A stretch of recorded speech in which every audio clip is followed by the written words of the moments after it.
Call the Plan Commission meeting to order. I was kind of holding off for a little bit. We have one member that is not here yet. I just texted him to see if he's planning on coming, have not heard back.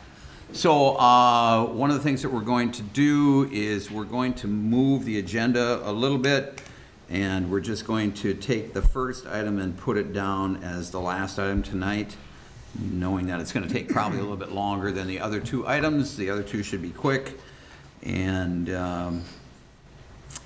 that's what we'll do. So first thing is consideration of minutes. Everybody have a chance to take a look at the minutes? I'll move to approve. I'll second. Motion is second to approve. Any discussion?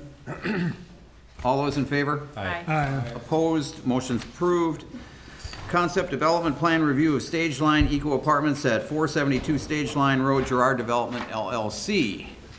Good evening, Plan Commission. The applicant tonight is proposing a multifamily development of a 3-story wood frame apartment building containing 38 dwelling units. Parking for this building includes 38 interior garage stalls and 51 outdoor stalls. A certificate of compliance to operate a multifamily apartment building in an RM1 zone has been submitted for city review and will be brought to Plan Commission and Council for consideration with the final plans. Staff recommends approval of the concept plans with the listed conditions in the staff report. I'll move to approve. These folks have built in the city before, and they've been very good on their projects. And I'll second that. Okay, we have a motion and a second to approve. Any discussion? All those in favor? Aye. Opposed? Motion's approved. Downtown design review for Max's Social House at 302 2nd Street, Melvin, Ashford, and Blumenthal's Architecture. So for this item, the property owner and his architect team have applied to alter the exterior appearance of the building at 302 2nd Street, as you might know commonly as Ziggy's. The proposed work includes changes in building color and paint, along with the replacement of a front-facing door into a window, a new window on the building's first floor south side, and a new hinged overhead door facing the building's north side patio. The material and color palette of this project includes white painted brick and trim fascia, dark gray siding, brown painted deck posts, as well as black painted railings, window and decorative trims, and added architectural features will be installed, including outdoor planters and wall sconces, along with the future installation of a garbage corral for their dumpsters made out of a Trex fencing that's 6 feet in height. The applicant did provide a written narrative explaining the architectural requirements in our downtown overlay district and how their project meets those requirements, including design elements, unity in theme, color, and building materials, and building widths and facades. They noted in their application that they meet the minimum 50% threshold of downtown design specs. So with that being said, if the Plan Commission believes this design will fluidly blend with downtown in accordance with downtown design guidelines, then city staff would recommend approval with the conditions listed. I'll move to approve. I'll second. Motion and second to approve. Any discussion? All those in favor? Aye. Opposed? Motion's approved. Concept development plan review at the Bernadette at 307 to 321 2nd Street and 100 Commercial Street, Afton Park Development. So here the applicant is, proposing a development of a mixed-use multifamily apartment and retail building with commercial space adjacent to 2nd Street. The building for residential units itself would contain 107 units. Amenities of the building include underground garage parking of 122 stalls, leasing office lobby, fitness center, club room, and a rooftop terrace. Running up to this development application, the developer applied for several variances, details of which are listed in the staff report for your perusal. Ultimately, these variances allow the developer to construct an elevator underrun pit 3 feet below the regional flood elevation, exceed max building height by 3 feet to accommodate only the elevator overrun, reduce landscaping requirements, exceed minimum lot area per dwelling, as well as construct in the slope preservation zone and reduce the bluff line setback on the premises. Following the review, of the concept development plans, which are considered only 60% complete and can still be altered according to staff and engineering comments. The development further requires approvals of downtown design review certificate and conditional use permit, both of which are proposed to be reviewed at the next Plan Commission meeting on November 4th with final development plans. But for now, staff are looking for a recommendation from the Plan Commission on the concept plans alone. All right, so we do have a lot of people here. Not many people left after the first two items, so I suspect everybody's here for this. Here's what I'd like to do tonight. I'd like to provide comment from people that are here. I think that's why many of you are here, is to comment on this. Please try to keep your comments brief. Try not to repeat other people's comments. And please withhold any type of reaction as speakers come up. I would appreciate that. So, is there anybody that would like to comment on this?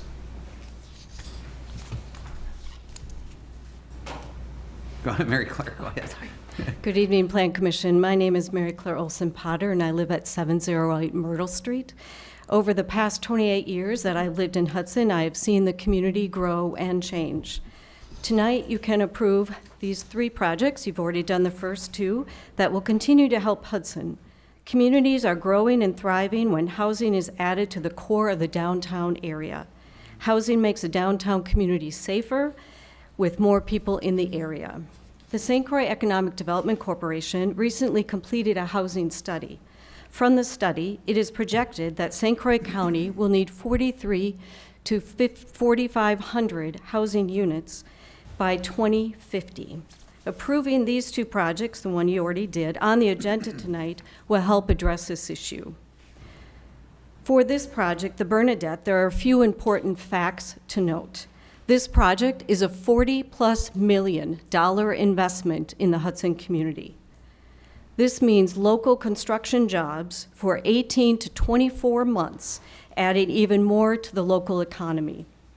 From the Wisconsin Economic Development Corporation, vibrant downtowns are a critical component of thriving communities, contributing to talent attraction, entrepreneurial success, and economic activity. WIDA uses the figure of $900 per unit per year of direct economic spend in downtowns. There are 107 units planned for the building, resulting in over $100,000 infused into the local economy at a minimum each year. Businesses that are owned and operated in downtown Hudson are looking forward to the additional foot traffic and customers supporting them. A new downtown resident who just purchased a condo at the old Dibbles location walked down the street and spent $700 just at one retail shop alone. As studies have shown, having commercial and housing development in a downtown urban area provides a variety of uses and purposes that a downtown can fulfill, demonstrating its valuable role as the heart of the community. Communities that are looking to provide housing in their downtown area leads to a stronger base of customers for downtown businesses, a stronger base of volunteers for programs and events, and sustainability for property owners by creating a steadier stream of income. Downtowns are growing when there is an increase in housing. And I do just want to note on the other project that you did approve, but as a part of the ongoing efforts to revitalize and enhance the downtown district, Max's Social House, formerly known as Ziggy's, had their application before you, and I appreciate your support of that, to complete the exterior paint updates. These improvements are designed to refresh the building's facade and contribute to the additional investments in our vibrant downtown business community. I want to thank these individuals and organizations for their investment in the Hudson community. Thank you. Thank you, Mary Claire. Any other comments?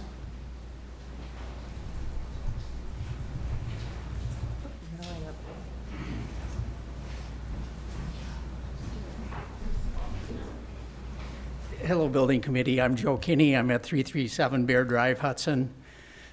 Thank you, Mary Claire, for the comments. They were very good. What I want to address tonight is my family is a long-time family in this town, and we need to think about historic Hudson as well. As we're moving forward, I have no problem with downtown being developed.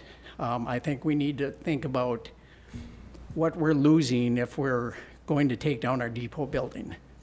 And the reason I'm saying that is when we took down the Buckeye building, if you know the history of Hudson, which most of us do, some don't, the Buckeye building was one of the first buildings that people ever saw when they came up the river on the paddle boats and they parked, came to the Buckeye building. Now,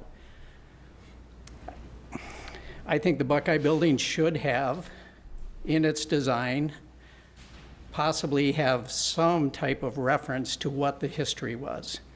So what I'm advocating tonight is, let's try and keep the depot building. It's a wonderful building. It's the last piece of Hudson that is still downtown. And let's do a great job of renovating the rest of it, bring people downtown. Let's get this community thriving. That's all I have. Thank you. Thank you. Other comments?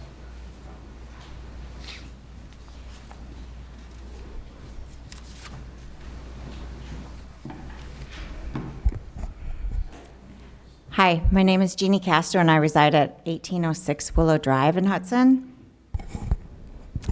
And the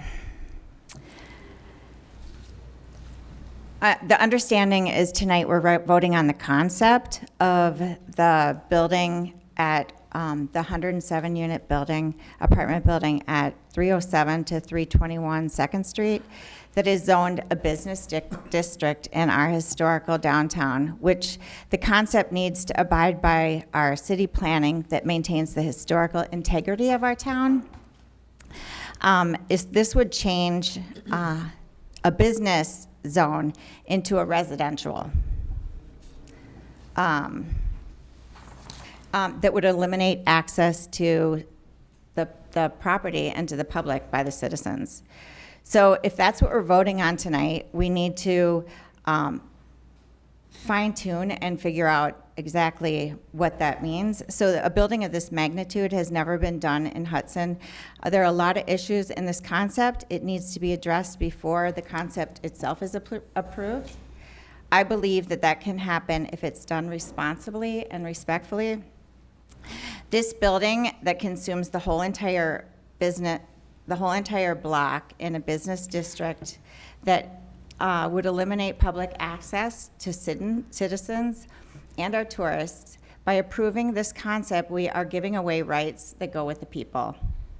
By doing this, it also takes away rights and views from the river across the street from Max's Social and up on the bluff, the overlook. The building that's being proposed is unique to Hudson, as we have never had a building come up to the sidewalk on 4 sides of the building.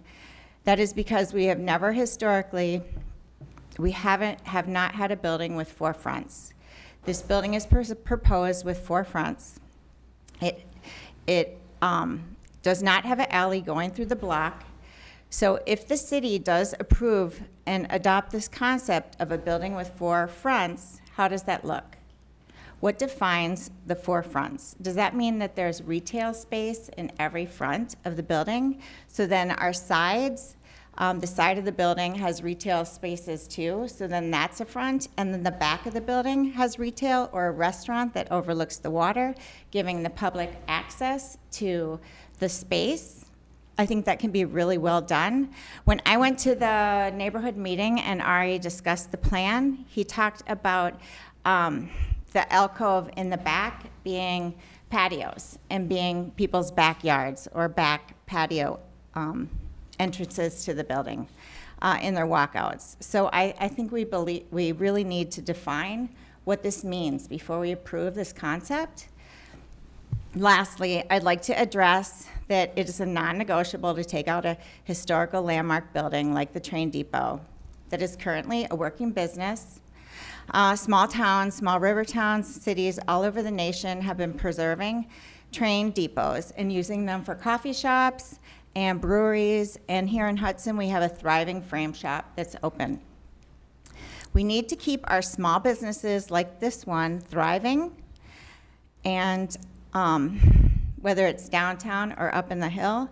As a member of the Chamber of Commerce and Tourism and a longtime resident of Hudson, I trust that our planning committee, our planning commission, you guys, and our elected officials, Mayor O'Connor, and our council, our city council, have our best interests in mind when they make this decision. Because you guys are making decisions, important decisions that affect the lives of Hudsonites now and our future generations to come. So thank you so much for taking the time to listen to all the people in the community that showed up, because I would feel really bad because I brought a lot of them here because I'm passionate about this town. Thank you. Thank you.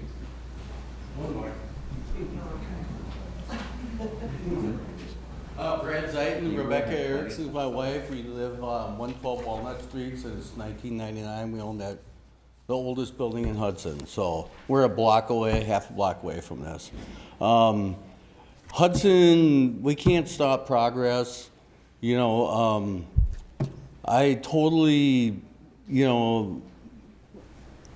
think that this is going to be great for Hudson. It's not going to be a Stillwater. We want to keep Hudson. That building right now, I don't know how they ever approved that Associated Bank building. It's an eyesore. And the skateboarders love it. That's all I hear all night, 24 hours a day. And, it's crazy. It's a skateboard heaven. And that building, this project should have started 2 years ago. And workforce housing, $2,000 rentals or whatever they're going to cost, not the $7.5 million next to it, and the business it's going to bring to our community. Yeah, I mean, we're way better set up than Stillwater, I think, and everyone loves to come here. And the restaurants are better, the shops are better, the people are better, the parks are better. And I just totally think Ron takes a good care of his properties. There's some bushes and trees there, but there's not one beer can or pop can or cigarette butt in that whole area. So I don't know what that's about. As far as the little frame shop, 90% of that building is storage for fireplace stones. Someone should buy it and move it maybe, I don't know, or build around it. The building with all the hailstorms and stuff should have been, he's holding off. I get it. But we live down here. And I totally think that most of the managers, bartenders, chefs that I talk to would love to live here. And they live 40, 50 miles away. And they drive here. And, so we're right there. I see everything. I talk to everybody. And we're way better than Stillwater.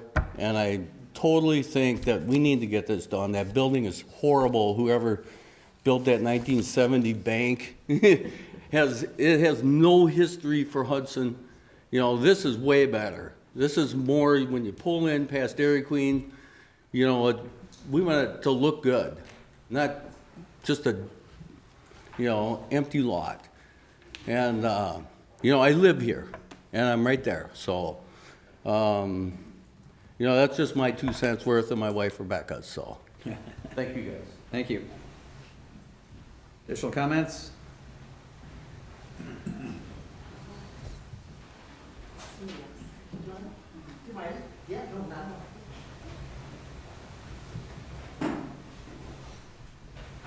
Hi, my name is Mary Marson. I'm a Hudson resident.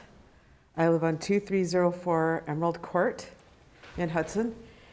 And I know you guys don't want to hear repetitive stuff, but I think it's important for you to hear people in numbers who have the same feelings. And I'd like to make a comment about the old Hudson City Depot. That is a historic train depot, and it's the only one left of the Hudson to Ellsworth railroad line. It has quite a storied history. My grandfather actually unloaded train cars for the local lumber company in Hudson back in the early 1930s. That building is actually the second building. The first one burned down in the late 1800s. This one was built in, I believe, 1900. It's a beautiful little building. I'd like to see it preserved in some way. It does house a business, so whatever plan is approved, I think it would be great if that could be incorporated into the plan and left standing. Does anybody else agree about the Hudson City Depot? Because you don't want to get a bunch of people saying the same thing. Everybody's hands? That's a lot of people. And I have friends that didn't come tonight that feel the same way. Thank you. Thank you. Other comments?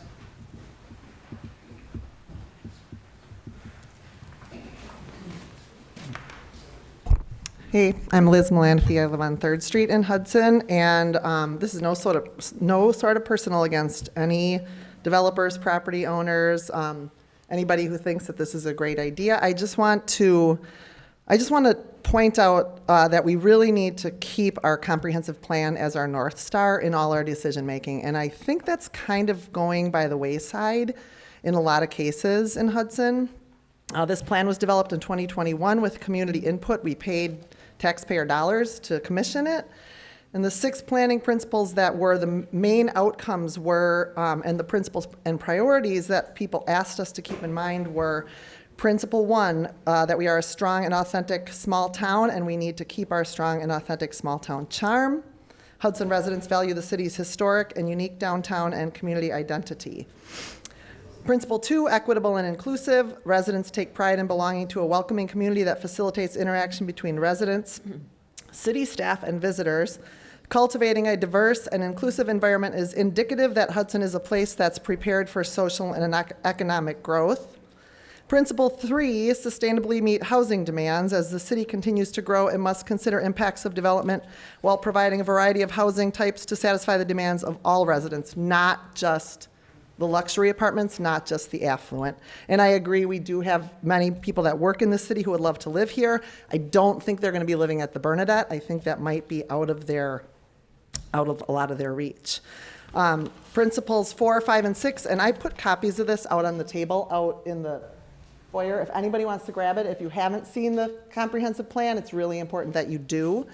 Principle 4, environmentally resilient. Changing climate patterns threatens altering our normal landscapes, limiting where we can live and how we can grow our food. We are committed to environmental stewardship of our location along the St. Croix River. This is a huge one with this property because we have already built in the floodplain. We are not supposed to. That's the reason this property hasn't been built, because we did not adhere to the DNR ordinances and the rules and laws about the St. Croix River as a special scenic, wild and scenic river and a national park. So this building is in that floodplain, just a small corner of it, I understand, but we all know, and if you go down to the corner of, I think, Buckeye and First Street, there's a small plaque that shows where a flood came up to in the 1950s. This building is in that floodplain.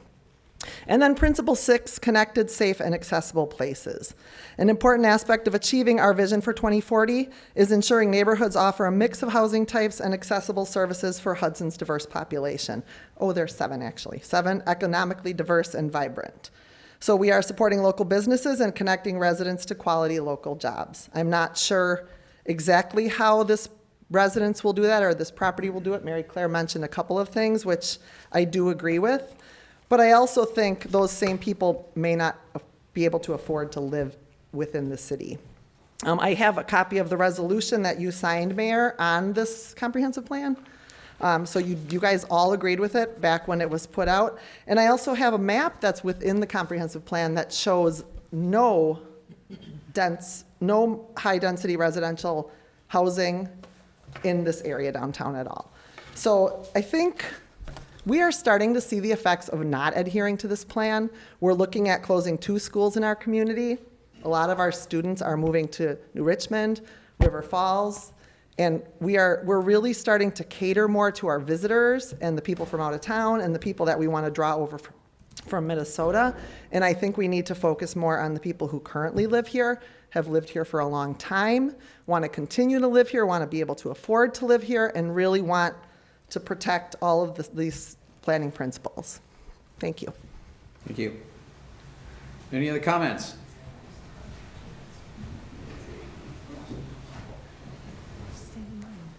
Hi, my name is Russell Lake. I live at 1308 3rd Street, and my wife and I have had this house and our daughter for about 12 years. And we were really drawn to Hudson because of its historic charm. And and we bought a historic house because of that, and have really enjoyed the whole downtown area quite a bit as it is. And what I realized just seeing this proposal is that it's really quite a grand proposal, and it would look great in many towns. But I think what happens when you have a small town has a historic town like this, and as you see things start to get modernized and larger, the small town charm and quaintness starts to disappear. And I think that's a concern that I have. And I'll keep this short, but what I was also reminded by one of the speakers that about the railroad station and the importance of the railroad station historically. And that reminded me of the fact that the house that we live in was built by Harvey Preston, who is a prominent railroad person here in this town, and had invented a brake system that won some national award. And when he passed away, his funeral was in our house, and over 300 people from the railroad industry came up from places as far away as Chicago to be in our house for his funeral. So it just reminded me that this is truly a railroad town, and that the concept of a railroad town is not just the tracks that run through, but it's also the historic structures that supported that railroad industry. So anyway, so I hope the council will consider this carefully. We have something special here, and we don't want it to necessarily be swallowed up by something that's maybe too crushing in terms of its size for our town. Anyway, thank you so much. Thank you.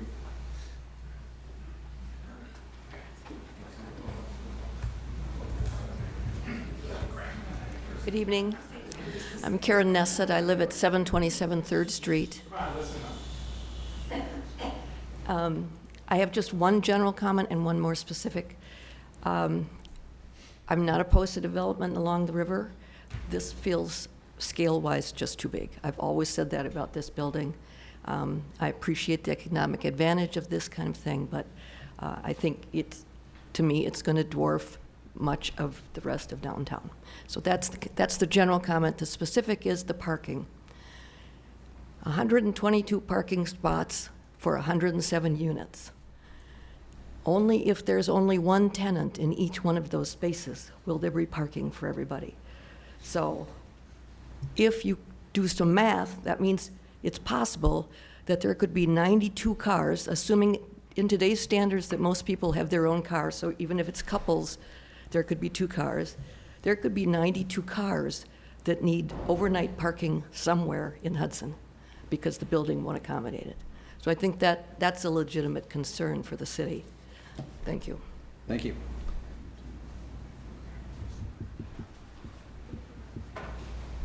Folks, my name is Brett Bakke. I live at 727 12th Street. I own buildings at 1703 Fairway Drive, 606 3rd Street, and 905 Cooley Road, along with a couple other houses and twin homes. My whole thing is, I'm sorry, I'm bringing up parking again. I've done, since the community meeting, I went through and looked at all my different properties, kind of sat and said, all right, who's coming in, who's going out? I just want to get numbers for kind of our community of what people use. So my 6-unit place, which is at 1703 Fairway, which is kind of behind the bowling alley, it's a all 2-bedroom unit. I have 12 cars in there on a religious basis. That's kind of 2 cars per unit, but probably 5 cars a month come in to visit, whatever, kind of off and on. That one's not as busy. But then we go to 905 Cooley, which is my 20-unit apartment building, my biggest one. And it has 20 garage spaces, 17 outside spaces. I have currently, on a weekly basis, between 35 and 37 different cars that come into that place.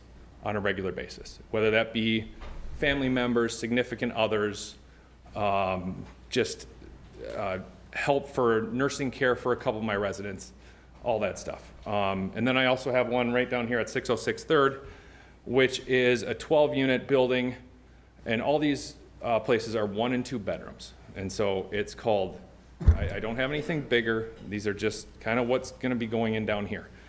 And the 3rd Street place, I have, give or take, about 18 to 20-ish cars that are either parked in the lot, which is a 12-unit parking lot, or they're going up Locust and or on 3rd, and I have a couple that have actually purchased Wells Fargo parking lot permits. That's how I call it. I don't know if it's actually a different lot.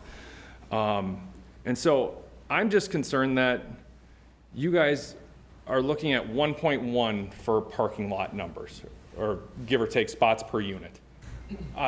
If you're going off of the numbers in this community, for what I have, it's 1.5. I'm not trying to pad the numbers or anything like that. That's literally what it is. So you're talking, you're going to be short, what is it, 50 spots-ish. So that's what's going to be on your roads on a regular basis. And it's called, if you're down here on weekends, there's no spots available to park, to go out and hang out. I understand we need to walk down to this community. I have 4 people that use walkers and have oxygen. They can't walk down to this community. They need to drive. Other than that, I did have a building proposed to go up down here right before COVID, and that was 1.5 spots I needed to have per unit. That was 4 years ago. So I don't know what's changed. That's what I needed to have. I needed to do 3 adjustments for green space and for parking. So the 3rd time came through on that. So I got approved by you guys to do that, but it's at 1.5 spaces per unit. So I don't know when the numbers changed, and I'd love to get your feedback on that. But it's just called, that's what I got. All right? Thank you. Thank you. Other comments? Any other comments?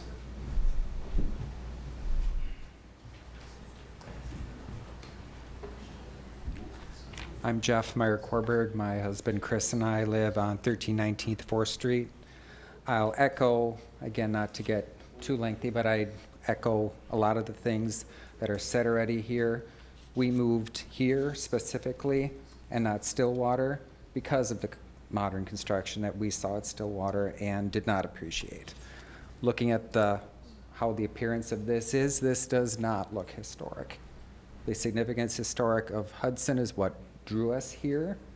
I also echo the concerns with the scale of what's going on here, as well as the parking and such from there. It's of the number of spaces reflected based on the occupancy seems woefully behind, and any of us that have lived in Hudson for any significant amount of time aren't as luxurious as us to be able to walk the few blocks or whatnot, and we're still able to, so we do, but we see the parking downtown. Other things that I would mention with that historic district and some of the concerns of recent constructions that have gone in the area, particularly on the riverfront and such, woefully not meeting the expectations of what a historic district should look like, looking more like a hotel or an office building for some of the stuff that's been going up. I would echo the train depot as well. You see very few train depots left, let alone right downtown and the historic district, the train heritage and such for the area, as well as the logging industry and such that were mentioned from there. So echoing some of the things that have been mentioned already. Thank you. Thank you. Other comments?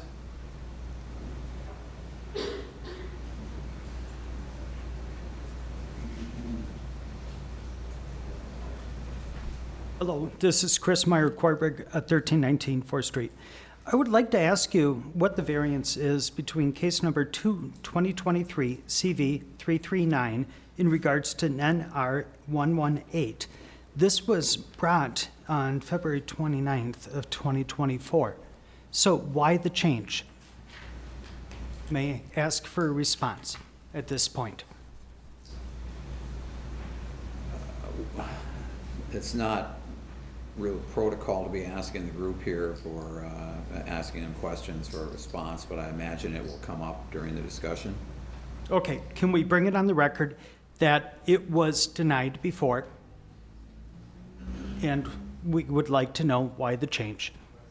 Could you Of repeat the protocol. question? Case number 2023 You're talking CV. about- You're talking about court case. Yes. Okay. So why the change? Why is it being brought up again? I'm sure. A year later. I'm sure that will come up.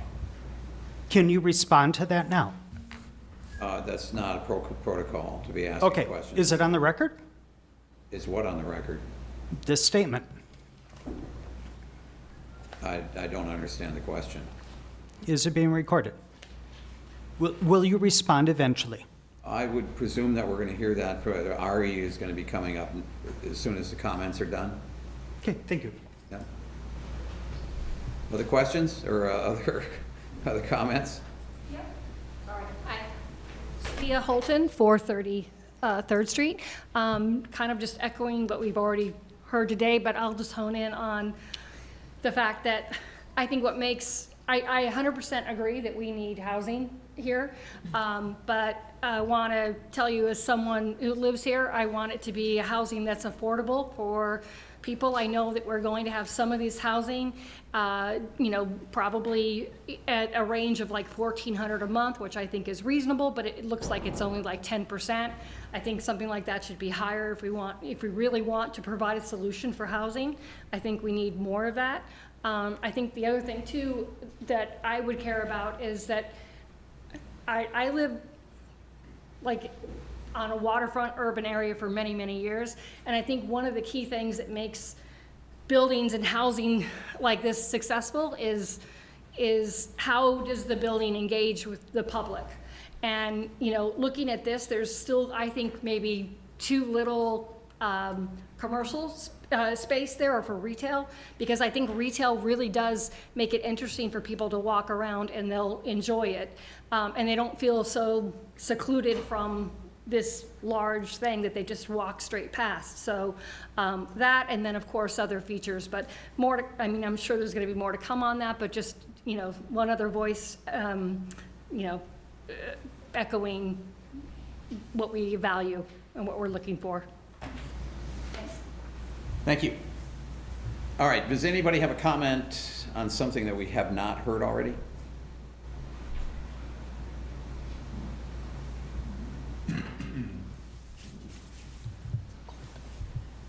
I'm Jessie Prize. I live at 1007 First Street, and I follow much of the sentiment of the points that were brought up 2 years ago when the Cedar Corporation in 2023 presented their findings regarding our Hudson Downtown Overlay District. There were the 4 things that they stated.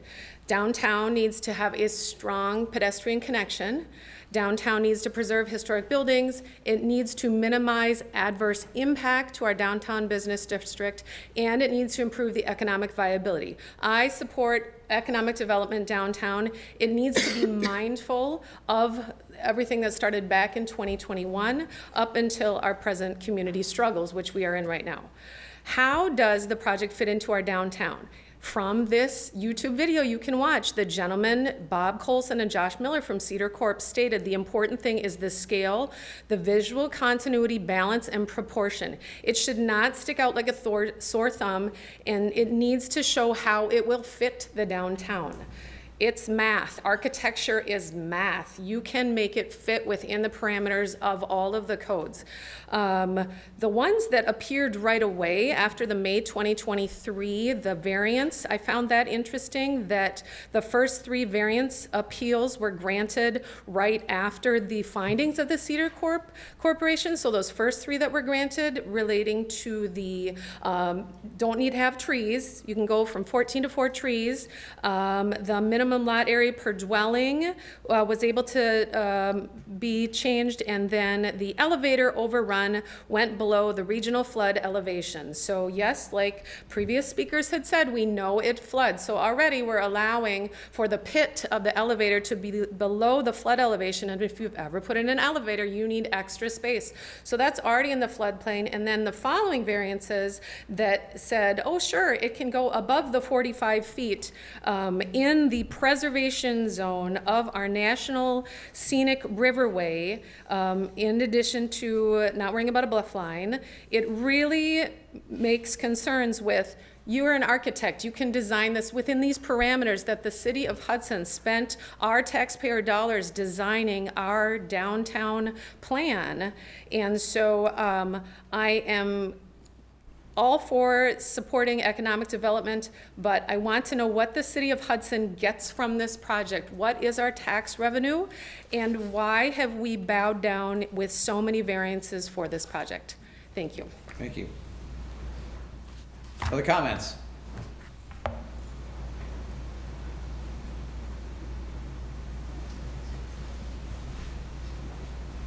My name is Corey Pope, 1800 Stone Pine Bay, and I find this very interesting because I was told by Tiffany there would be no public comment. So unfortunately, I am not prepared, but I did draft a letter that I hope you all read eventually. So this is surprising, right? Did you expect public comment today? I did not. Okay, so I just want to also bring attention to the variances. Again, below the floodplain. Again, I'm not prepared. Let's see. Parking is a huge issue. The traffic, that many more cars commuting to wherever they're going to work, because not everybody's going to be working in Hudson.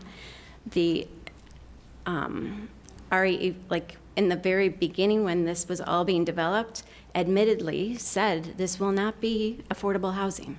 This will be housing with great amenities, and that's why they need more space for the amenities within that building. I agree, that is a blank slate, and I cannot understand why the city is not requiring them to follow the rules, the ordinances that were set forth by the city of Hudson to protect our downtown. So I hope that you consider that, the effect on all of us, because we all live here, not just those residences. Thank you. Thank you. Other comments?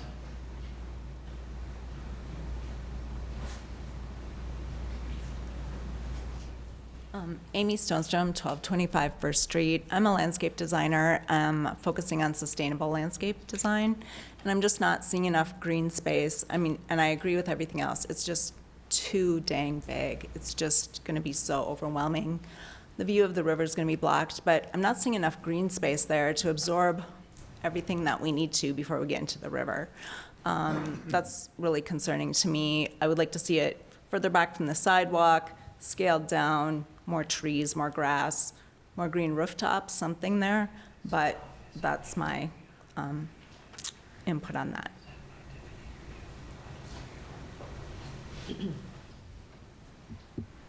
All right, thank you. Any other comments? Any comments that we have not heard yet? Anybody have a comment that we have not heard yet?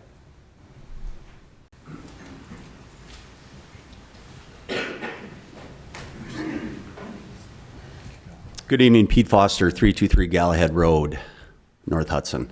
I do own 4 properties, commercial buildings downtown here. I own 3 restaurants.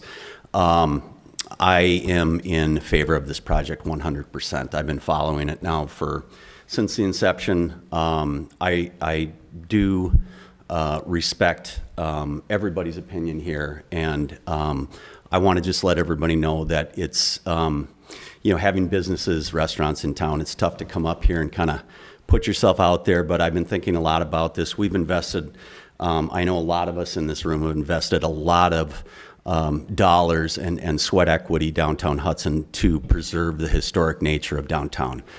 We try to do that with any property we deal with, and I know that a lot of us in this room have done the same.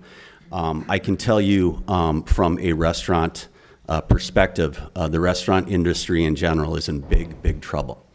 And I'm not sure if you all grasp that, but I just want to be real with you all.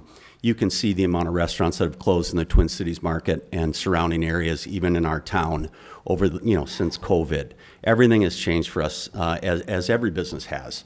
Our cost of goods are up significantly in the 60% range. Our labor is up at about the same rate. We can only raise our prices so much that you people will pay for a hamburger. So this project not only helps bring people downtown, as Mary Claire mentioned, it makes a safer downtown environment when you have people living downtown. I do not necessarily agree that, for example, some of our staff, our salaried managers, our chefs, even some of our servers and bartenders would be able to afford what the rent rates, I understand, are proposed for this property. So with that being said, could the project be better and look different and a little smaller? Yeah, I'm in agreement with that, but there's a certain point in which Mr. Gagnon has to make it work for him as well. His family's been in this community for a long, long time, and they are heavily invested in this community. And I think I should note also, I do not believe that Depot Building is on the list of historic, Register of Historic Places. I believe the North Hudson Railroad depots are. They were added to that list in right about 1984. So I don't believe Mr. Gagnon's building is on that list.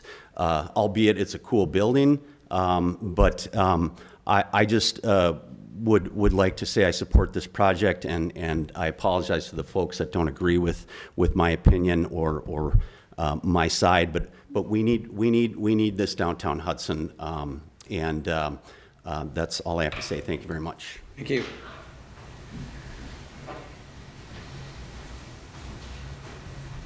Paul Rohde. I own some properties downtown, 411, 501, 503, 505, 523, and 525 2nd Street. I love this city. I'm in favor of it. I don't know about the looks of it. That's up to you guys. But I saw what we did with Dibbo's over the years, with Pudge's over the years. Green and growing or ripe and rotting. So let's keep it going. And I'm here for the long run. I love downtown. I invest in it, as you see. And it will help.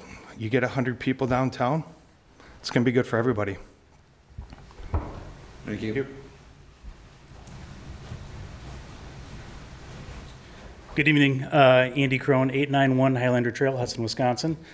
I have Pier 500 Restaurant and a handful of other buildings downtown. First of all, I apologize for my attire. I'm supposed to be coaching hockey tonight, and I was here just to listen, but here I am. So I'm not very prepared. I apologize in advance. I do support the project. We talk about the need for additional people to be downtown. We see some of the lease for sale signs, changing of hands of businesses, struggling retail, struggling restaurants. Though this doesn't answer all of the issues that we have right now in our downtown, it certainly does help and it points us in the right direction. I do think a project like this helps also springboard additional development, additional investors into our downtown. Some of us that are current building owners, it incentivizes us to continue to reinvest in all of our buildings, knowing that good projects like this are happening. So I just wanted to agree with what's been said the last two speakers, that I do also support the project. Thank you. Thank you.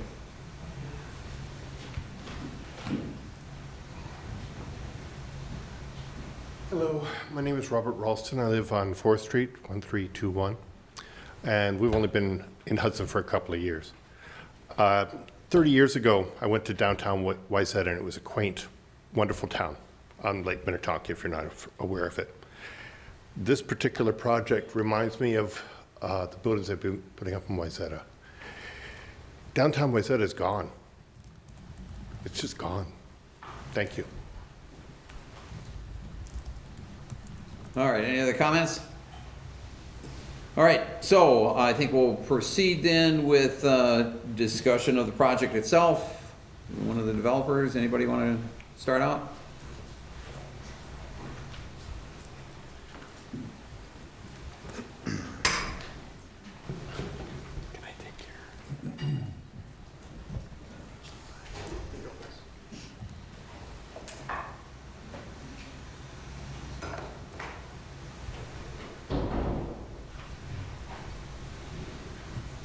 sure this works. Everyone can see it okay.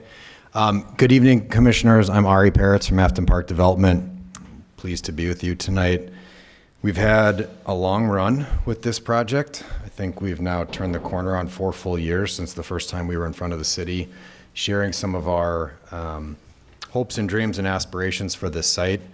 The project's come a long way, our team has come a long way, and hopefully the community has come at least part of that way with us to be able to get us to this evening. What I have to share tonight is essentially an expansion of the material that we submitted for our land use application last month, some additional renderings with some higher level of detail. You know, we heard loud and clear that people really wanted to understand historic context and weigh in on historic context, and so we thought we really need to add some crisper, finer detail to our renderings to help illustrate the vision that we're trying to share with everyone. And also some unique perspective images about how the downtown streetscape looks today on 2nd Street and how we are proposing it to look with the context of this building. So I'm excited to share those with you tonight.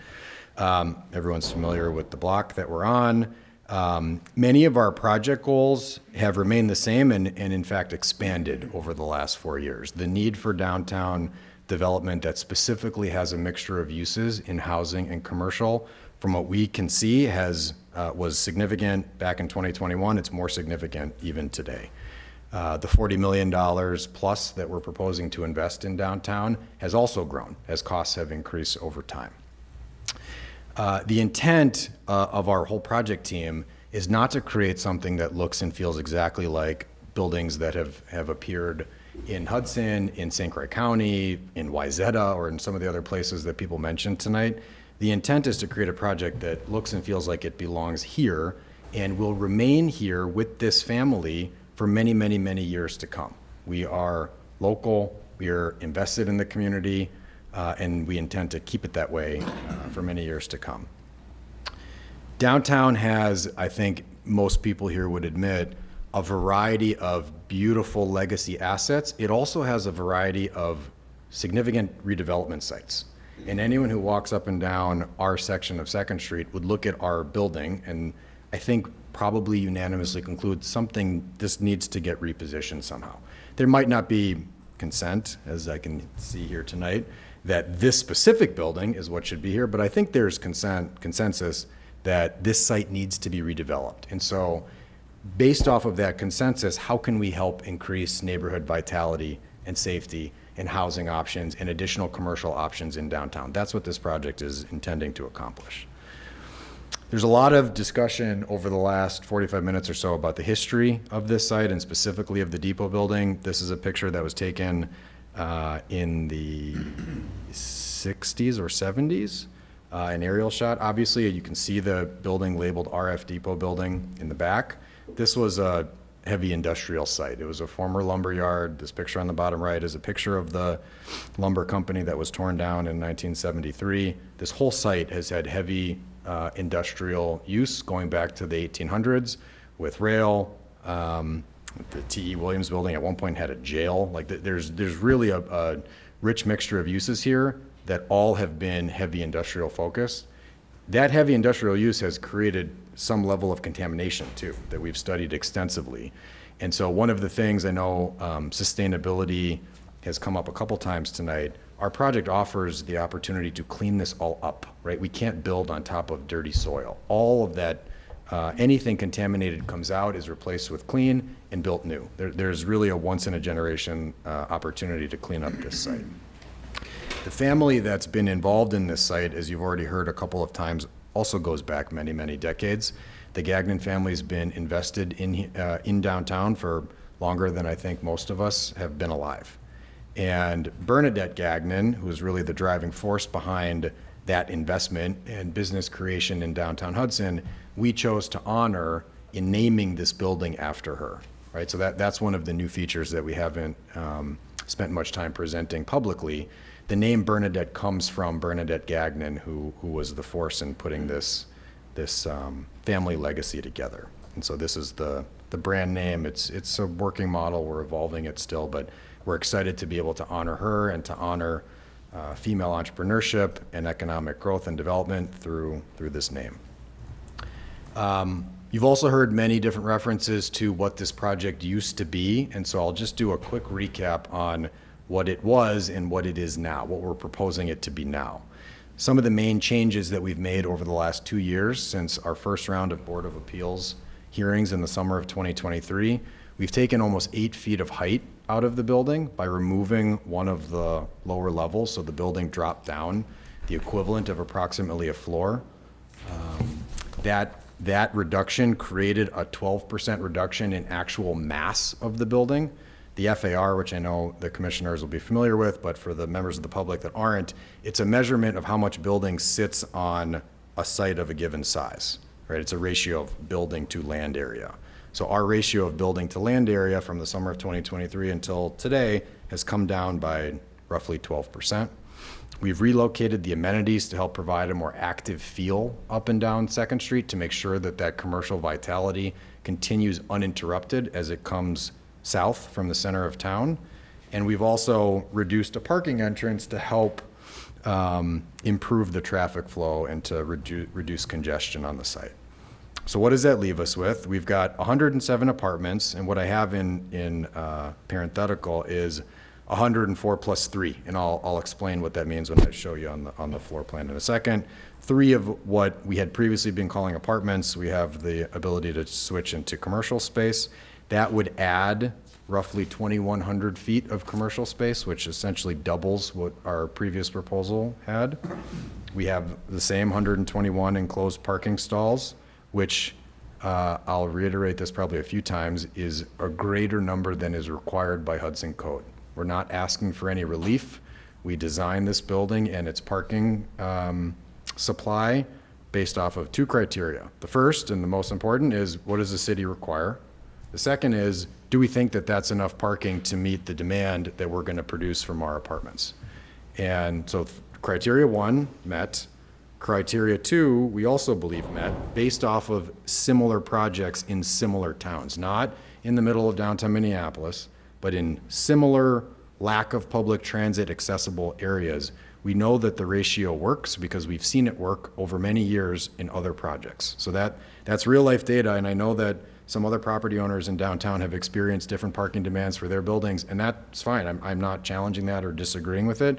What I'm saying is that for the buildings that we've developed, that parking ratio holds. And if it didn't hold, if we weren't providing enough parking, we wouldn't be able to lease apartments, and the building would then ultimately fail, right? So getting the parking number right is essential for many, many, many, many, many different reasons. If I narrowly focused it on our own, well-being, we need to make sure that we have enough parking to make sure we can lease apartments, right? So we've got an embedded incentive that I think is about as strong as you could get to make sure that that gets right. The building is 45 feet to its uppermost point. That's strictly compliant with the DNR's NR 118 overlay and the City of Hudson's zoning requirements. The only exception to that is 3 feet for an elevator overrun, which I'll point out in a moment. That was granted a variance over the summer with the consent of the DNR. Every other portion of the building meets the 45-foot height limit measured strictly, except that 3-foot elevator overrun. So this is a elevation comparison between what we had proposed previously and what the current proposal is. You can see on the bottom portion, this dashed line, that outlines where the previous uppermost element of the building is. You can see exactly what that 12% mass that we've taken out, that's basically the white space between the two. There are 3 levels to this building. So this is 2nd Street right here, and this is 1st Street right here. So you can see from 2nd Street, there's level 1, 2, 3. Those 3 levels continue until you get to basically the midpoint down the slope on Commercial and Wisconsin between 2nd and 1st. At that point is where you'd start to see our parking garage, right? The parking garage is essentially half buried. So that pushes the building up and shows what looks like a 4th story when you're looking at it from 1st. That's the buried parking garage that, as I mentioned, is about half underground and fully underground from 2nd Street, which is the primary pedestrian elevation. So these floor plans are consistent with what you have in your packets. The one thing I'll highlight is this area where my cursor is on the upper right. The 2250 square feet of commercial space is at the uppermost point on the hard corner of Second Street and Commercial. The three kind of lighter green spaces, which are labeled as flex, those are the spaces that add approximately 2,100 additional feet of commercial, reducing the unit count, the residential unit count from 107 to 104. There have been some comments about, maybe you should have commercial space on Commercial Street or on Wisconsin Street or even on First Street. The topography on Commercial in Wisconsin does not support being able to walk in off the sidewalk. You'd basically be walking into a wall. Those units that are shown at street level are actually suspended above the sidewalk. You can't, they don't have doors that you can walk to on the sidewalk. So it would not be possible physically to have any commercial space on those frontages. And from what we can see, the vast majority of commercial activity in downtown Hudson is on Second Street, not on First Street. And so we don't think that additional commercial space on First Street would be successful. I think it would be hard to know that it was there if most of the activity is walking up and down Second. We're excited to be able to offer these as walkout residential units to give people, especially with limited mobility, the ability to just walk outside, be outside, and approach the river. The residential floor plan on level 2 is just units. And then on level 3, it's similarly just units, but some of the units combined to create larger floor plans, which will be the units that are at higher price points in the project. And then you can see on the roof, just this small rectangle at the bottom right of the screen, that's the elevator overrun. So that's the area of the building that got a 3-foot height variance. It's a tiny little microscopic percentage of the roof. So this was our previous proposal, and this is our current proposal. So you can see what was essentially almost a 2-story element for the first level commercial space running around the building, drops down. Now we have kind of a more modest ceiling height commercial space, and then level 2 and level 3 of residential units on top of it. That 3-story vertical architecture you can see continues down Commercial. So anyone walking up and down Second Street looking at this building toward the river sees a 3-story building right here. I know there were some comments and some questions and confusion about whether this is a 3-story or 4-story. The truth is it's hard to define because of the slope change, but most of what people see is a 3-story building. This was our previous proposal, looking from First back towards downtown. And then this is what it looks like today. It's lightened up. We really tried hard to give it a more traditional feel. This, I think was maybe rightly criticized for feeling a little bit too modern. This pulls it more towards the traditional realm. This is another view as you then go a little bit further south on First, elevated off the street for more of a bird's eye view.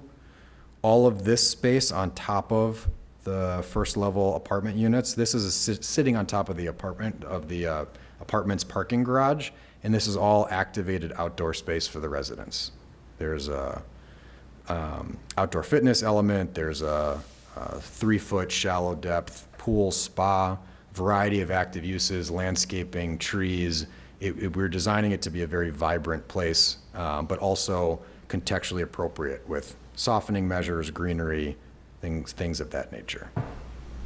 And then this is that corner view of the building looking toward Second Street in Wisconsin.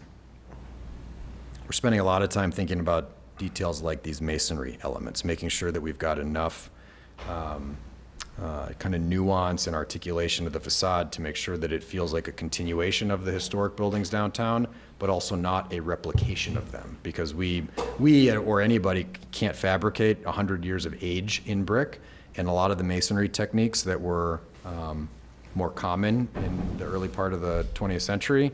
So we have a modern interpretation of it that we feel is contextually appropriate, specifically with elements like these arches, which are common more in the core of downtown. So here are some fun views that show what you see today and what you'd see if this building, once this building is complete, right? So again, lots of questions and comments about how the building fits in downtown. This is the 3 stories in as perfect symmetry as we're able to do with the design technology that we have to illustrate how it fits in. This is that similar view, but looking south. There you see the building. Right, so we've got The facade lines, even across the street from us, aren't constant, right? They kind of go up and down. But as you look, I'm actually going to flip back to this one. As you look down, you don't see a big, odd protrusion up. You see a facade line that kind of fades down and we think offers some nice consistency. And then here's the building from up closer to the bluff, looking toward the river today, and then with our building. So views up on the bluff don't have river views blocked. In this view, the depot and these trees are basically obscuring the river, south of Commercial Street.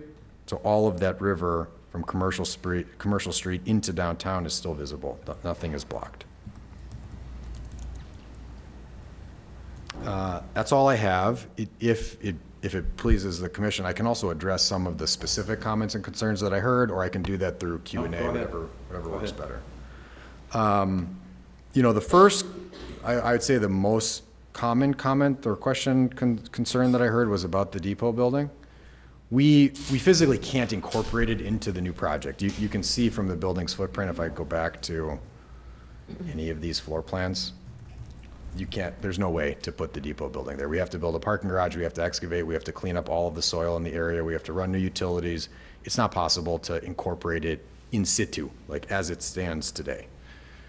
Does that mean that it couldn't be moved if there was an agency that desired to take it and put it on its property somewhere near town?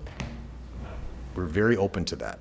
We have no desire to simply tear it down and send it to a landfill and have that make people sad. We are committed to being flexible. If someone wants to help take it down and reassemble it or move it somewhere else in town, that's absolutely something that we'll do our best to cooperate with. If such an opportunity presents itself and doesn't, in a unreasonable way, hold up the timeline of the project. So I just wanted to mention that. If anyone has ideas of an agency or an organization that would be interested in such a project, please let us know and we can help explore it with them. The parking, which I addressed a few minutes ago, is essentially maximized with the site plan that we have. The only way to get more parking on the site would be to add another level, which would then push the building up above the 45-foot limit. That's essentially the problem that we were in 2 years ago. So we squished the parking down and then expanded it as far east-west as we physically could, without exposing it. Like, nobody wants to walk by a parking garage. Like, that's not a desirable thing on Second or First or any street. So we were committed to burying this and hiding the parking garage as much as we could. So on Second, it's underground. You can't see it. On Commercial in Wisconsin, it's mostly underground. On Wisconsin, you can see it because there's a garage door there. And then on First, you don't see it at all because it's lined with beautiful apartment units and green space. So there is no more room to make this parking garage bigger unless we added a level, which I don't think anybody wants us to do or is asking us to do. So I just wanted to make sure that that was clear. We are not asking for a parking variance. We are simply abiding by the downtown regulations for apartment buildings in the downtown zone. Tiffany, you might be able to weigh in on when or if these regulations changed. All I can say is that when we concepted this building, we said we're not going to ask for a parking variance. We're just going to do what the city wants and make sure that our residents are going to be able to appropriately park and hide it. Those are our three objectives with parking. We think that we've met them. Certainly, if the commission has any ideas for things that we may have missed, we're very happy to incorporate them and to try to continue to improve, but that's the situation as it stands right now. There's a lot of discussion about historic feel. I think I'll leave that up to you to decide whether you think this building is contextually appropriate. If you think that certain improvements or enhancements could be made, I'll just go to one of the renderings, specifically on Second Street. If you think there's improvements or enhancements that could be made that would help make it feel more in the downtown historic context, we're absolutely interested in discussing that with you. I know that our downtown design review isn't until next month, but any ideas that anyone has, we're very happy to try to workshop them and see if we can make any improvements. What did I miss? Did I cover most of the concerns? I'm certainly happy to take questions if you have them, whatever you'd like. You want to address the question about the court case? Sure. The reason, I'll go to the changes since 2023. These changes since 2023 are essentially a result of the court case, right? So we had Variances specifically about the height, that was the most sensitive one, overturned.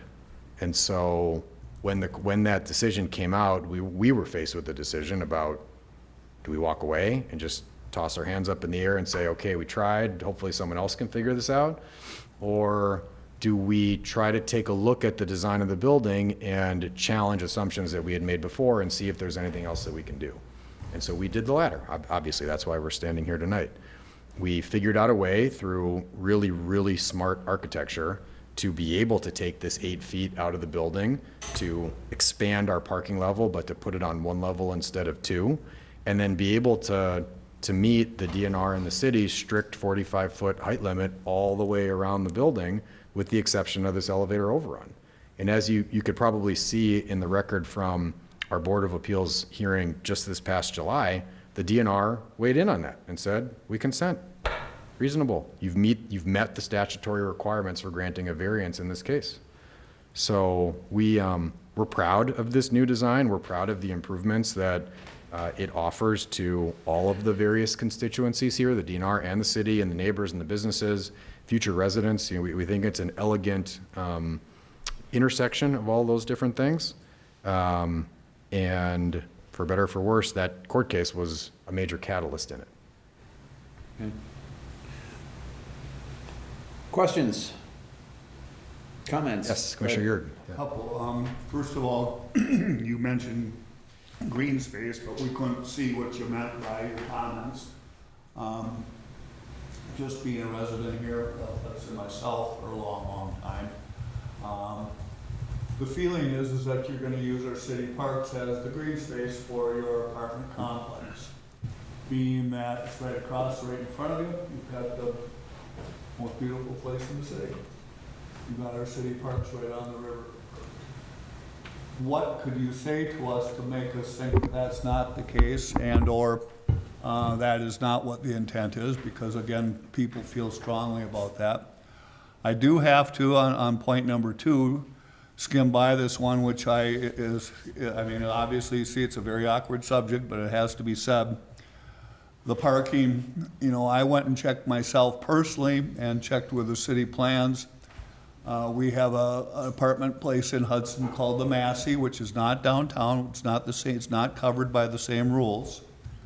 85 apartments, 85 underground inside parking, 85 outside. They basically have a 1.5 to 1, almost 2 to 1 parking ratio. In their parking lot this morning at 7:30, when I was there looking at it, was 60 to 70% full. Now you say, oh, we don't need it, it'll drive customers away and all that. Somebody's gonna have to convince me with more words than have been said here tonight that you can achieve that, and or that is in fact the truth, because I just think you need 150 parking spots down there to make that work. Just not to be against you, I'm not saying this to pound a stake through your heart or anything like that, but it's a genuine concern. I mean, Hudson's lucky to have a parking problem. You won't hear many people say it that way, but that means our businesses are doing well, they're vibrant, people want to come here. So with taking that tack on it, you know, the parking issue doesn't get me truly turned upside down, but in the same breath, when we have a chance to address it before it started, I think we'd be foolish not to try to do that.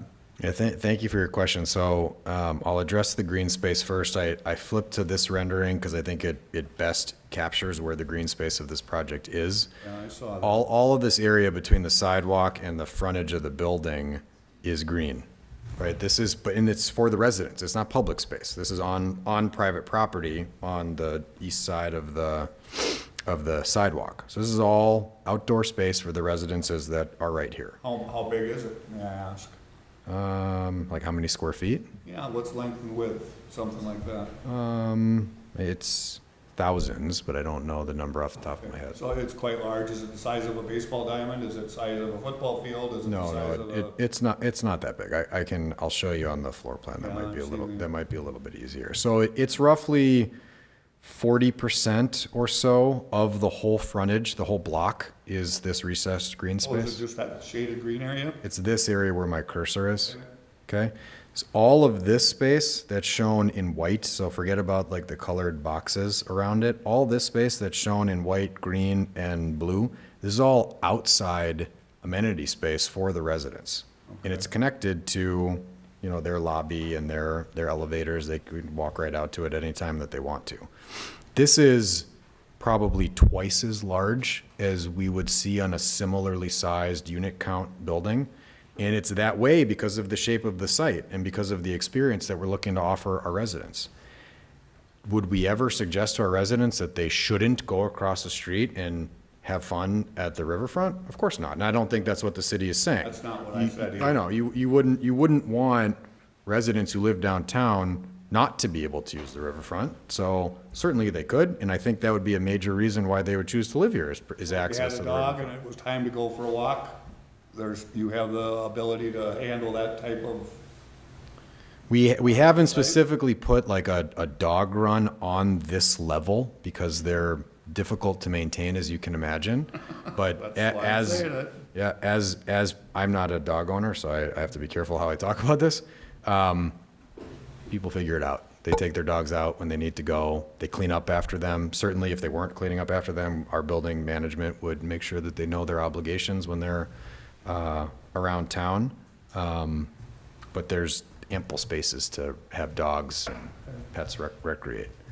On parking, you know, it puts us in a little bit of a bind, which I know is not necessarily in your intent. It's just what the outcome of this is, because this is a city ordinance that has this parking requirement that we are not asking for relief from. So it's challenging to say to us, we have a city ordinance that you're meeting, but we feel that you should meet it more. That is a difficult thing to be able to design around. And so combined with the fact that we are physically out of any space to add any more parking, like if I agreed with you that we needed 50 more stalls, which I don't, I want to be clear, but let's just say that I did, we don't have any room to put them. There is no more space to put 50 more stalls with the exception of adding a level, which physically we could do. That's what our previous plan had. It had one level with a garage door on Wisconsin and one level with a garage door on Commercial. Physically, that worked. Push the building up too high.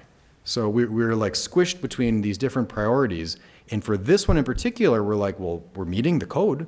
We're not asking anybody for anything. So, you know, it's something that we'll be committed to monitoring to the fullest extent to make sure that there's no kind of negative externality from the residents' use of area parking. If you think about it this way too, that's going to be someone's absolute last resort. And I know it might sound strange, but if you poll people who've lived in some of these new urban area developments, even in towns like Hudson, you could look across to Stillwater, whether we love or hate Stillwater, it doesn't have very much public transportation, and it's on a river, and it actually has worse access to the highways than Hudson does. Say, what is the demand for parking over there? That's what we're basing this off of. And so it's hard for us to make the logical leap and say, well, Hudson would have 20% more parking demand than Stillwater would for a similarly located downtown apartment building. And so we need to make sure that we get this parking number right, because if we get it wrong, we won't be able to rent these apartment units, and that $40 million investment would be in major jeopardy. So that's the best that I have I on realize the that parking. my statements are almost conflicting because of the zoning and all that, but I can't change my point to you that I feel that you need more parking. I appreciate that. Let's talk that a little bit through with that example. Are you restricting your residents to one vehicle alone? No, what happens is we'll allocate parking by unit type. So our larger units are certainly many of our 2 bedrooms will have the ability to rent 2 parking stalls, but not the obligation, right? So we don't force people to rent parking stalls if they choose not to. If they come to us and say, hey, you know, we're a retired couple and we just have 1 car, we don't say, well, sorry, you must rent 2, right? So we give people the ability to rent what they want. We make sure that we've got the appropriate number of spaces by unit type. So what that means is that there will be some alcoves, I know it might be hard to appreciate this, some alcoves won't have a parking spot because the people that live in them won't have cars. That is just a fact of life that I know can be a little bit shocking, but it is true. It's just, it's true. But so some spaces will have 1, some spaces will have 2, some spaces will have 0. So you're expecting the city to absorb any extra vehicles that may come in between overnights, friends, a birthday party, who knows? Relatives. Yeah, I think much in the same way that the city takes visitors today. City parking infrastructure, public parking infrastructure would take visitors once this building is built. Yeah, and the whole design for the whole parking system was to move vehicles to improve turnaround, turning the traffic, getting them more to repeat business into our shops and commercial. So basically, if I'm, remember the ordinance, right, it's a 24-hour overnight parking? Can't park overnight downtown, in the downtown district. Okay, so kind of addresses that issue at the overnight. Right. I mean, the argument against that would be, well, they're just gonna, you know, park 2 blocks up and walk back, right? And so on, you know, more of the residential areas. Right.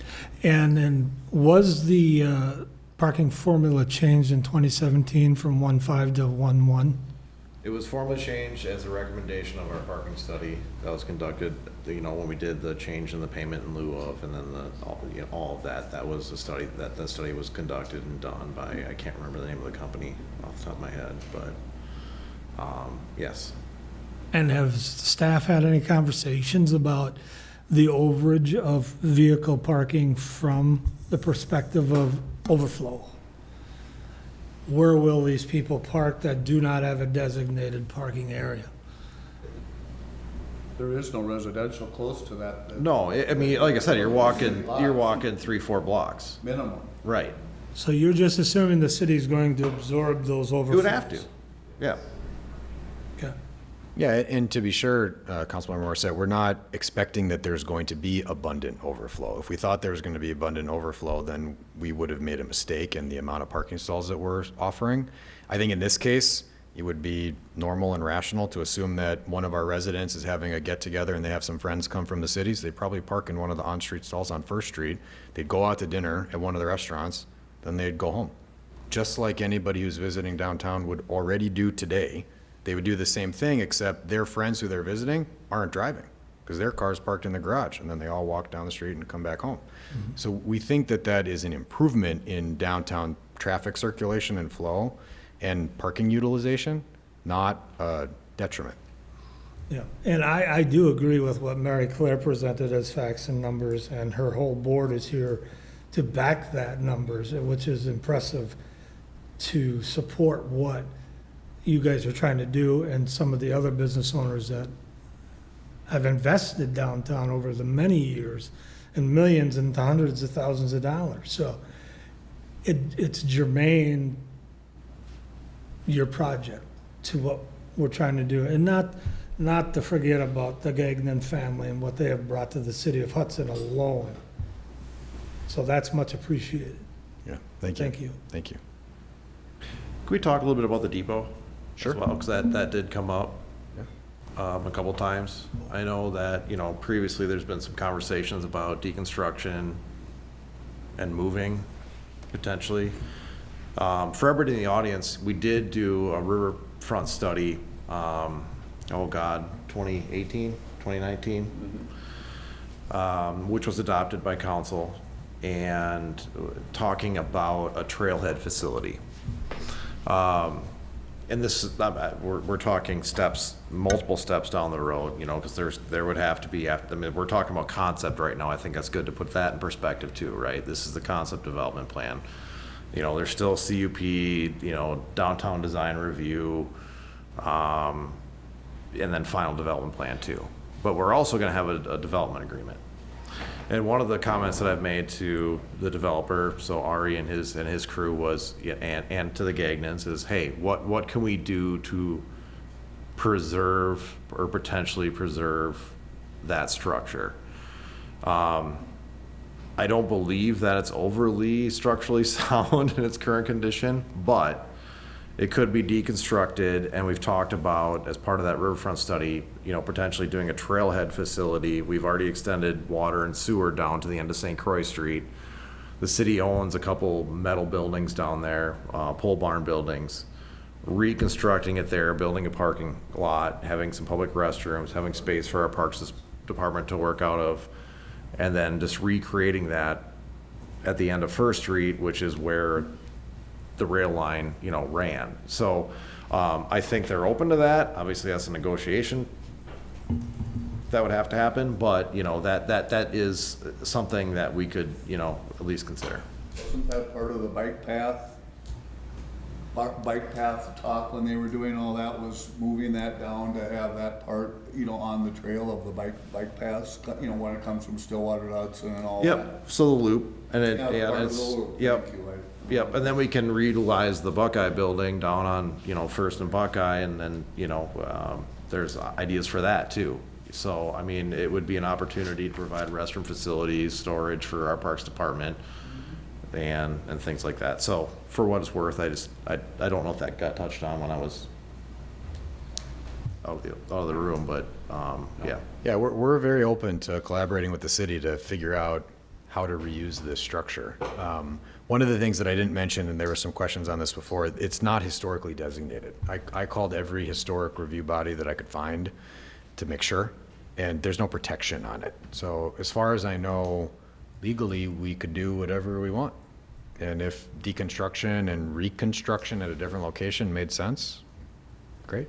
Well, the Gagnons own that, correct? The depot building? Yes. Oh, yeah. Yeah, that's what I thought. Yep. Help me remember, has a traffic study been done on this property?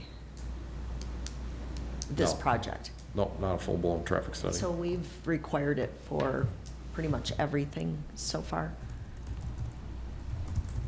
I'm curious about the requirement for this one.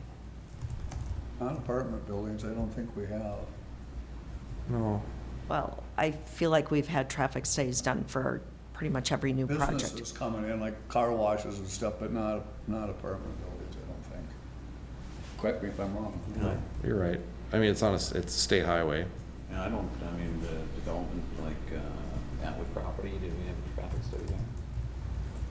Yeah, we did yes, we did do initial traffic analysis on a 40-acre property, or 36, whatever that was. Lee property, of course, that's,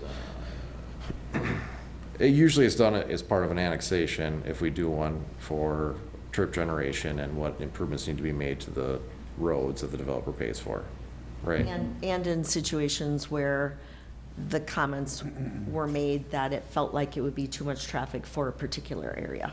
Yep, and we can have the initial traffic analysis done. I mean, I'm sure Ari would not be opposed to, or the developer would not be opposed to looking at an initial analysis of It was a that, question, right? I could not recall if that had been done.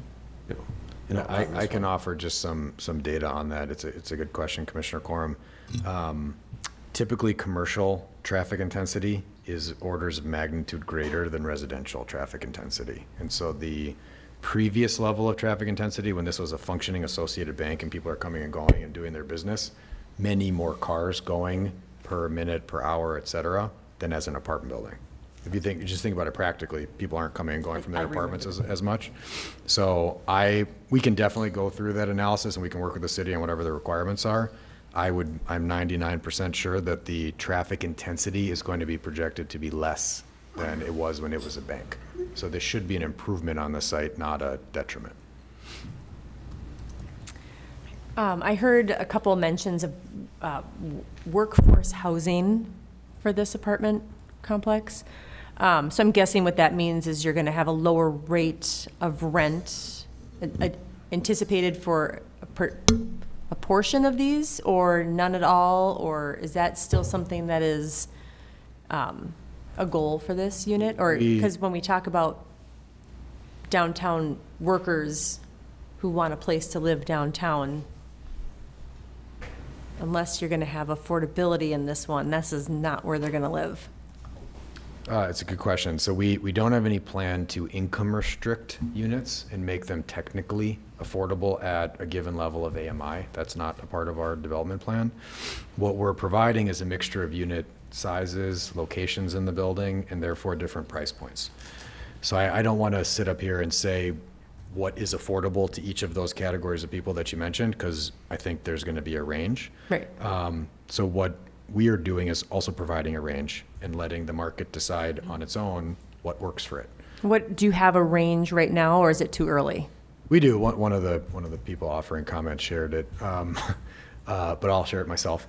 We're planning to start residential rental rates around $1,400 a month. They'll go up to 5,000 plus for our 2,000-foot units on the third floor facing the river. Like you can understand the range that's Right. there. What that does is they'll offer a healthy building, right? So it's not all of one type. There's a mixture of different types, different price points, different people that are staying there for 5-10 years, people that are coming in and out on 12-month basis. That, in our experience, is what creates a healthy building. But we don't have a plan to income restrict. It's not tax credit finance. There's no other affordable housing incentives specific to the project. So I wouldn't use the word workforce, because most people, when they say workforce, they're talking about some kind of income restriction. We would refer to this just as a market rate building. Okay. At the rates that the market that can prevail. So you said 1,400, is that for the alcove? Okay, so there's a few alcove that are built in here, maybe, I don't know, 8 or 10, it looks like. Is that correct? Yeah. Okay. So the And alcoves, then- the alcoves in the one beds, the relatively smaller types of our units are about between 45 and 50% of the total unit count, and then the balance is bigger units, one bed dens, two beds, two bed dens. Is the alcove what somebody might consider a, like, studio apartment? There's no specific bedroom? It's bigger than a studio because it does have a specific bedroom. It's just that the bedroom typically has borrowed light. It doesn't have, Not the a full bedroom's wall. not sitting on a window. And so it'll have like a 7-foot high wall to borrow light from the living room. But it otherwise has 3 walls, a room for your headboard, a closet. It's a bedroom. It's just one of the walls stops 2 feet short of the ceiling.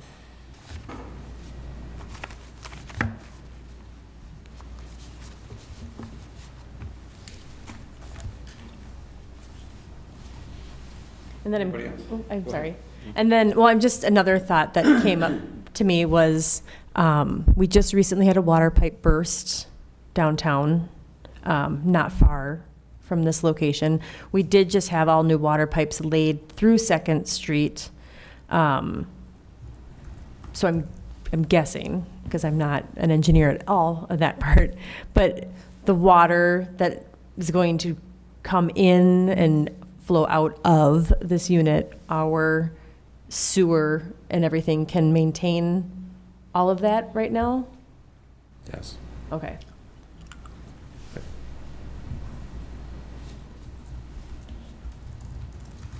All right, through your experience, what are you thinking for like a age, average age, or, Like the general demographics in the building? Yeah. I think this location in downtown Hudson is going to have a range. I think it's going to appeal to people who are 25, and I think there's going to be an element that appeals to people who are 75. And so that'll average like right around 50. I think that'll hold. I think that'll hold. I know it might sound a little strange, but for someone whose family lives in Hudson and they went to college somewhere else and they want to go back and live near their family, one of our alcove units could be a really attractive option for them. They want to walk and go to the bars and restaurants and have a good time. People who are downsizing from their longtime family homes in the city that want a little bit more urban accessibility and want to be able to walk to the river and walk to the restaurants, one of our 2 beds or 2 bed dens is going to appeal to them. I'd say the way that we've approached very, very, very early stages of interior design, because what the building looks like on the outside is for everybody, what the building looks like on the inside is somewhat more for the residents, is a level of fit and finish that feels more natural to the 50 plus than the 25 plus, right? If it works for the 50 plus, certainly a 25-year-old could stay there. We're not going to have any prohibition on it. There's not going to be an age minimum for the building.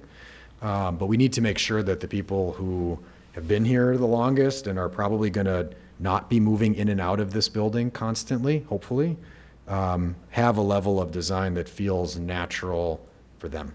And so that guides how we approach basically everything to do with the building, the kinds of amenities that we're choosing, what these units and the amenity spaces look like.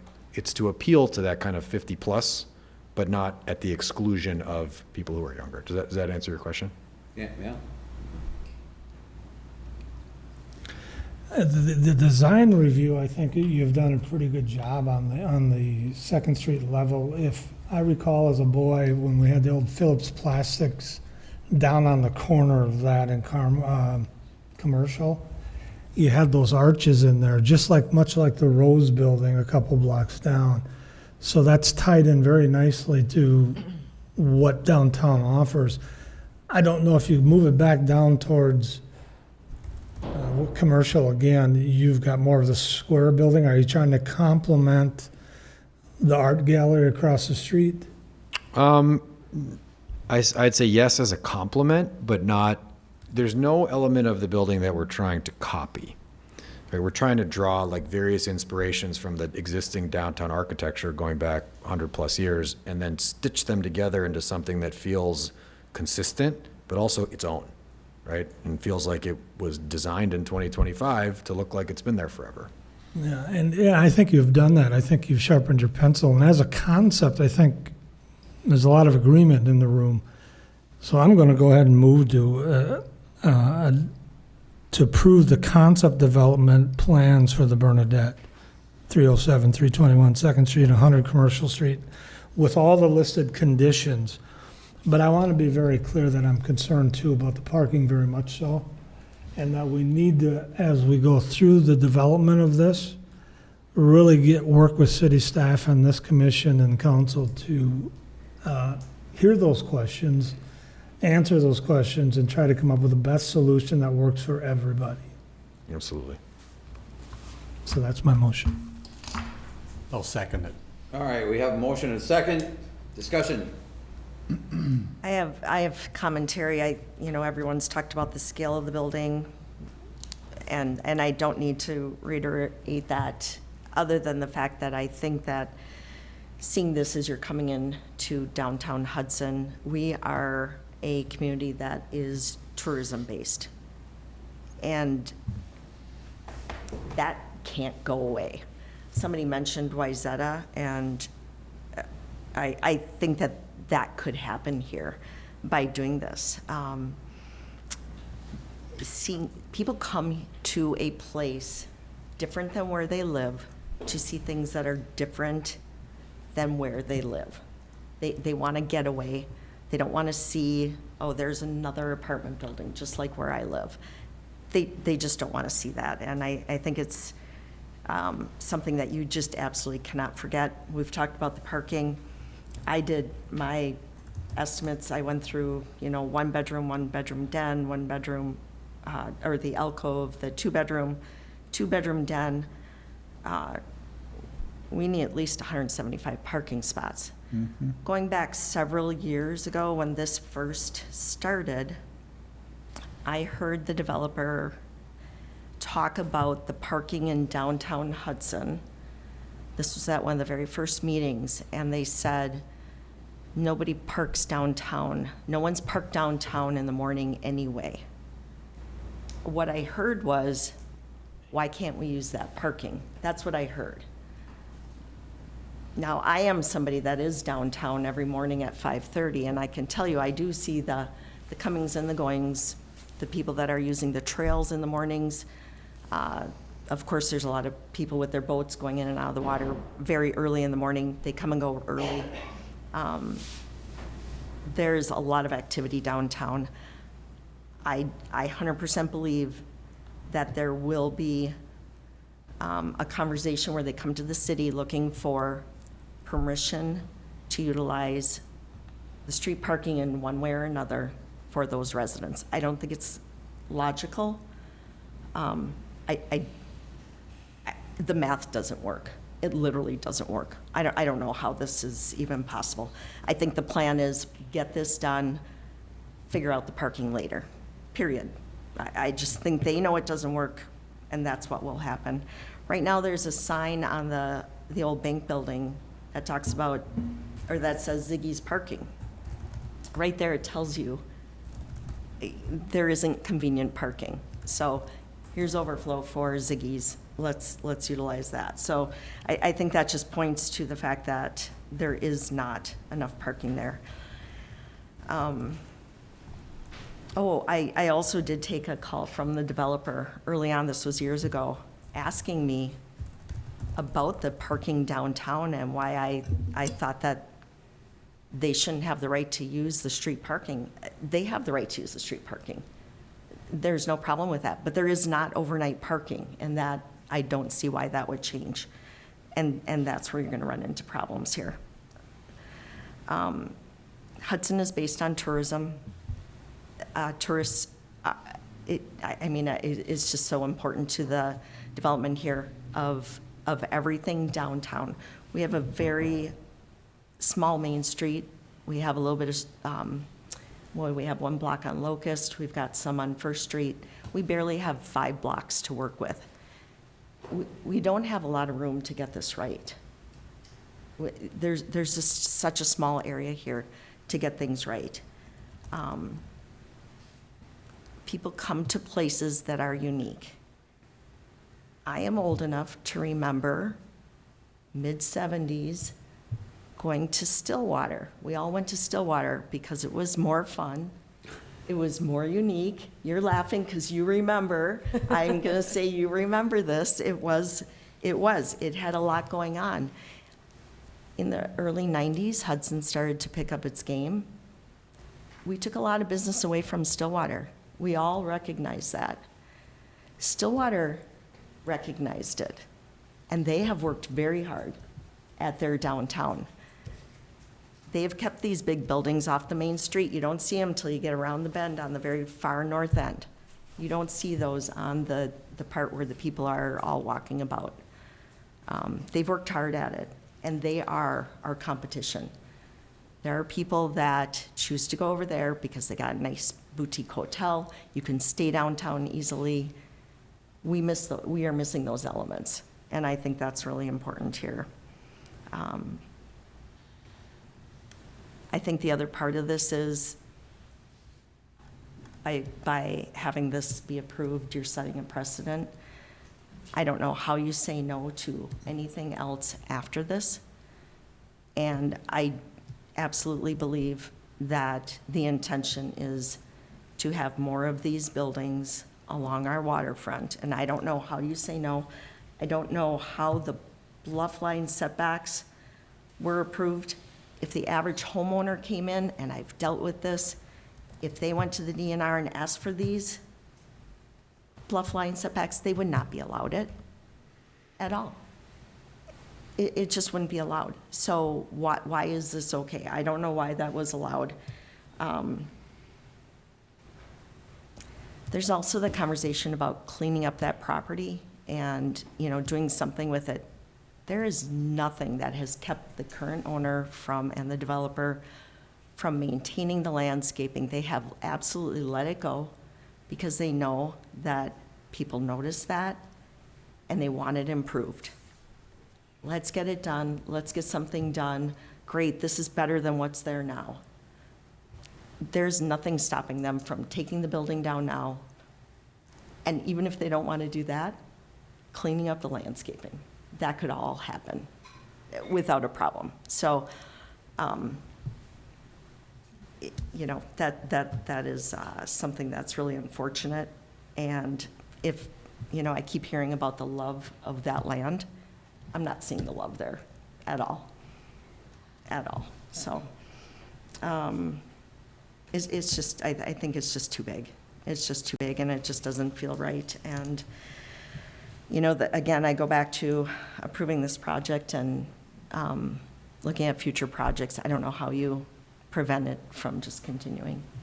So those are my opinions on this. One little comment, and I respect you, Susie, what you said, but I'm going to push back on you with your tourism statement, spending a better part of 30 years in tourism, and probably a good dozen people in this room that built downtown to what it is now and to the reason you like it and we all enjoy what's down there are supporting this because they see the value in putting it down there to continue to support their businesses.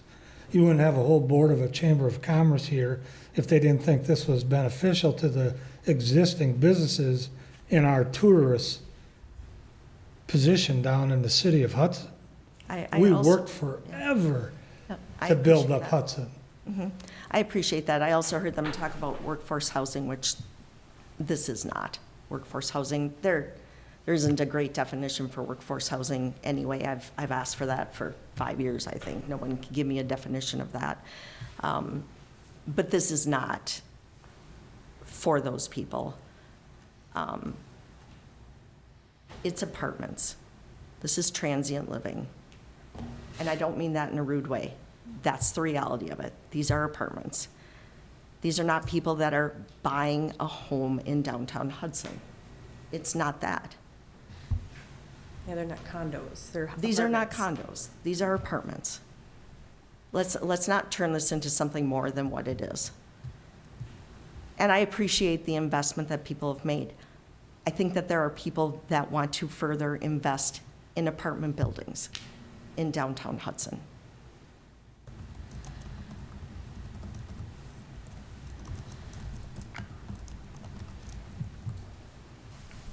Any other comments? So I guess I'd like to weigh in here a little bit. You know, obviously people are going to disagree on this. You know, we're hearing it all day. We've been hearing it for a long time. I think that the developer and the owner of the property have put a lot of effort into this. And I do see the love for the property and the love for the city. The city has evolved we're in our 3rd century, right? Maybe longer. And it used to be a river town. People call this a railroad town. This was a river town. The only way you could get to this town was by boat or going cross-country trails, long before railroads ever came in here. Railroads actually moved the river traffic out of here and impeded traffic coming from the river because it closed off the entrance to the city from the river. And so then you had another opportunity, another way of getting into the city. That was displaced by roads, highways, freeway, and we don't have railroad coming through here.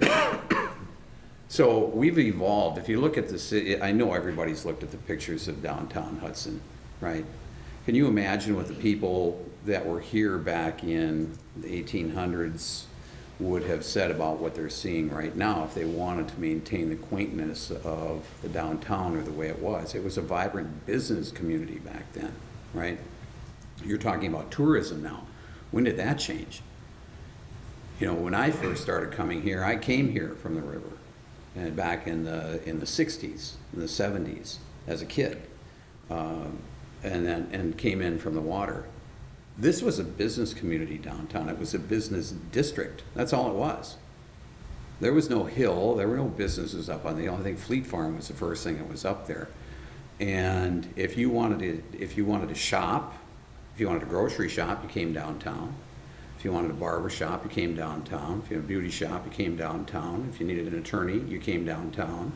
If you needed insurance, you came downtown. If you needed gas, you came downtown. If you wanted to buy a car, you came downtown. If you needed your car worked on, a body shop or mechanic shop, you came downtown. Where'd all that go? You know, for the people that invested in that business community, what do you think they would have said if somebody said to them, well, we're transitioning to a tourist town now? I don't think they'd have been happy to say that our business community just evaporated, went away. So all you're doing is taking a picture, it's a snapshot in time, and everything changes. I come from a community, I've said this before, I'll say it again, you know, I grew up on the east side of St. Paul, right off of Payne Avenue. I watched what happened when there was no reinvestment in a thriving, autonomous community where we could have done on Payne Avenue everything that I just talked about here that we used to be able to do in Hudson, downtown Hudson, that you can't do anymore. There was no more reinvestment over there, and look what's happened to that side of town. You want to take a look at a different part of St. Paul Grand Avenue, look what happened when they did reinvest in that.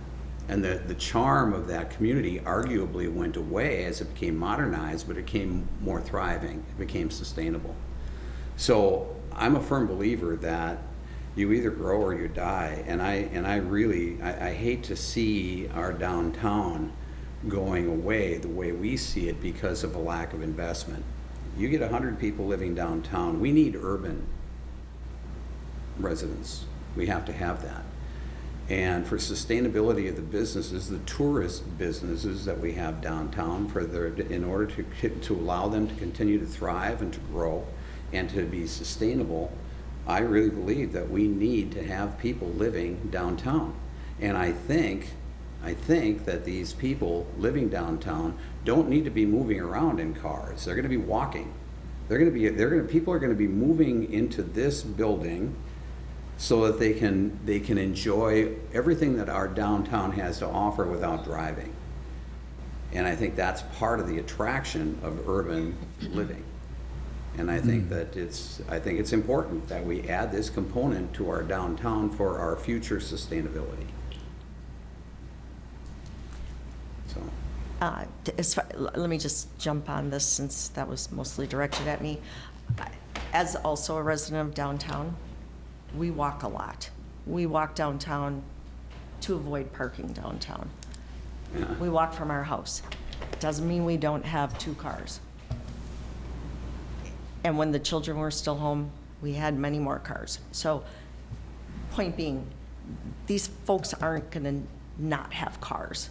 They're still gonna have cars. Sure. Of course they're gonna enjoy walking downtown. That's a given. That's the whole point of it. They're still gonna have cars. They're still gonna use their car every day for something. They're not gonna be Ubering around. They're not gonna be living without. Is there going to be the random person without a car? Possibly. Possibly. Very random. As far as the tourism, having lived here as long as I have, absolutely we have tourism, and that is a big part of it. We have far more shops downtown than we did when it was all business. I remember that. I remember all those businesses that you referenced. The point is that we do have that. And if that's not important, okay, then that's the future of Hudson, is not to have all of that. I accept that, if that's what we want. May I bring up one point too? Along with everything that's been said, the Gagnon family's been in Hudson a long time. Their dad, Flavian Gagnon, started down by Dick's Bar, the refractory business. They've been there since the 40s, the 50s, a long time. We, as a city of Hudson, should feel lucky that we have a local resident that's willing to invest lots of money into the city of Hudson. Because if they didn't do it, who would? Who would come in here and buy a city block? And what would happen with what somebody from out of town wanted to do? Now, I'm not saying my comments are the answer to this, but I do think that we should be very careful in what we say and what we do, because we are lucky to have a local family that's willing to invest in Hudson long-term, and I don't think they plan on going anywhere. And so with that being said, just everybody keep that in the back of your mind. It's very important.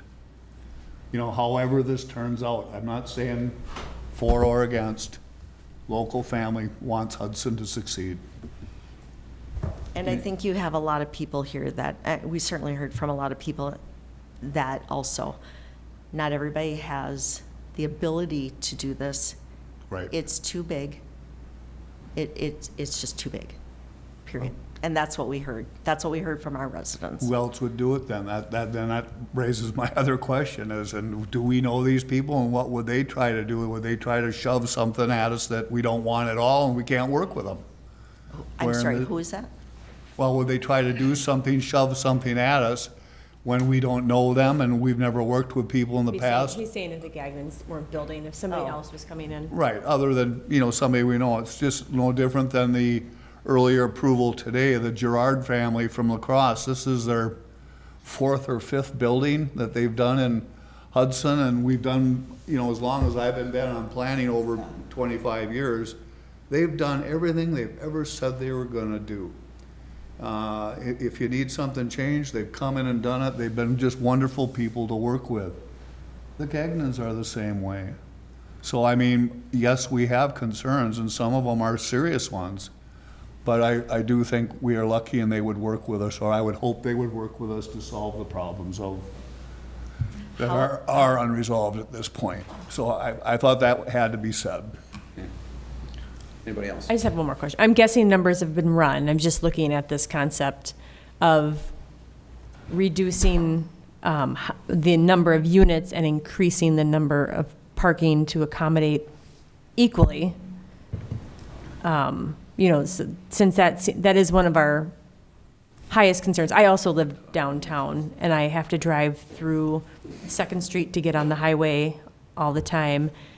And I want to pull my hair out around between 5:30 and 6 p.m. when everyone's coming into town and there's traffic, and just because I'm lucky to have very little traffic, but when there is traffic, I'm like, oh my God. But adding cars, like we've all mentioned, no overnight parking. So I also, I'm up on 3rd Street, and so it's not a big deal, but we get parking up in front of our house on events and busy weekend nights or, weeknights. There's people that park all up in the residential area. We just had a previous discussion a couple weeks ago about a business that was opening up on 2nd Street, the doctor, functional medicine doctor that wants to open up on 2nd Street, restructure. We all had a major concern about the parking for their patients on the street versus our resident parking that already live there. We had a very large, in-depth discussion on the amount of cars that this doctor would be bringing to 2nd Street and their parking lot, and making sure that their parking lot encapsulated all of their patients and that their patients were not allowed to park on the street because of the residents that lived in the area. And now we have this unit or this complex that wants to come in, and I'm in agreement with Susie that we don't have the infrastructure of transportation that whomever is going to live downtown is solely going to stay downtown, because we have the Target up on the hill, we have all of our grocery stores are up on the hill. They're gonna need a vehicle to get up there, regardless, one or two, dependent on the unit. I understand there could be a solo person, there could be 2 people, but we're gonna have the vehicles that match the number of people, for the most part, that live in there. My calculation, and I'm with everybody else, we're gonna be about 50 spots short. 50 spots of residential parking, and then they're gonna walk 3 blocks down, or they are gonna try to come and get permit overnight parking onto the city eventually, because they're gonna find that their residents are gonna complain because they don't have enough parking for their spots, and it's going to hinder their rental ability because they don't have enough. And then the complex is also going to come back and go, hey, well, we can't get anybody to rent this because we don't have enough parking spots for everybody that lives here. And that's going to be a whole nother headache for the city to come into. So back to my original question of where I just went off to is, can you increase the number of parking, reduce the number of residents, and still keep the structure and work with the structure that way? Or is it not financially feasible at all for you to do that? Setting aside the financial feasibility, the only way physically to do what you're talking about would be to delete these 6 apartment units that are on First, on the riverfront, and extend the parking garage up to the riverfront. So that instead of having nice front yards and front doors and windows and glass, you'd have the backside of a parking garage, a concrete wall. That's the only way to do it. So you would materially erode the experience from the river, which was the dominant thing that we heard for the past almost 4 years working on this site, in order to put more concrete on the site. That we could have a spirited debate for hours and hours and hours about whether we have enough concrete or we don't have enough concrete. Right. But that's what it would be doing, is it would be taking away these like beautiful riverfront facing residences and putting more concrete and a wall on First. I would suspect that you would not want us to do that. And that's the only, you don't need to be an architect to imagine this. Like, just imagine this rectangle getting bigger, expanding outward.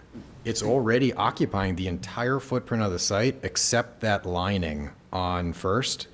And we can't push it out like a little bit because then the units would get too narrow and they Right. wouldn't be able to rent them. So they'll have to believe me when I say the parking is maximized to the fullest extent without putting another level, which we can't do because of the height limit, or putting it up on First Street and having people who are enjoying the riverfront look back at the wall of a building. But you could essentially create a false wall too, or a false front on that building to make it look, so it's not a flat facing building. Sure. You could make it look You could put- attractive as. You could punch windows in the wall, but everybody would know that you're just staring at the parking garage instead of having active kind of residential, kind of nicer experiences. Not just for the residents, but for anyone on the Riverfront Park. You look and you see someone's front door and they're sitting outside in their front yard having a picnic or That throwing wouldn't a- be a value honestly, that wouldn't be of any value to me to look back at somebody else sitting on their front yard while I'm in the park. More value to me would knowing that people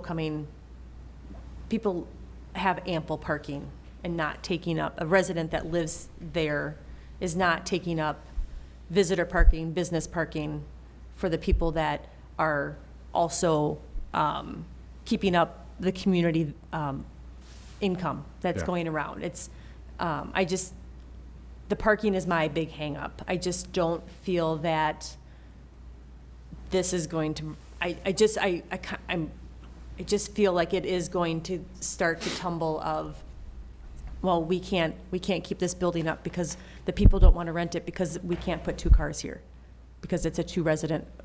I mean, I have 2, granted, I have 2 kids. Both of them are gone right now, and I still have 3 cars in my house with my husband, myself, and a random car sitting in my driveway.